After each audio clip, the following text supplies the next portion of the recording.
देवाचे कोटी कोटी प्रणाम. 3 जानेवारी 1831 रोजी सातारा जिल्ह्यातील नायगाव येथे सावित्रीबाई फुले यांचा जन्म झाला. त्यांच्या आईचे नाव लक्ष्मीबाई व वडिलांचे नाव खंडोजी नवसे पाटील असे होते.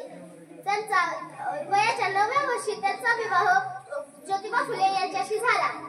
1 जानेवारी 1848 रोजी फुले दाम्पत्यांनी पुणे जिल्ह्यातील भिडेवाड्यात मुलींची पहिली शाळा काढली. सावित्रीबाई फुले या पहिल्या मुख्याध्यापिका व शिक्षिका झाल्या.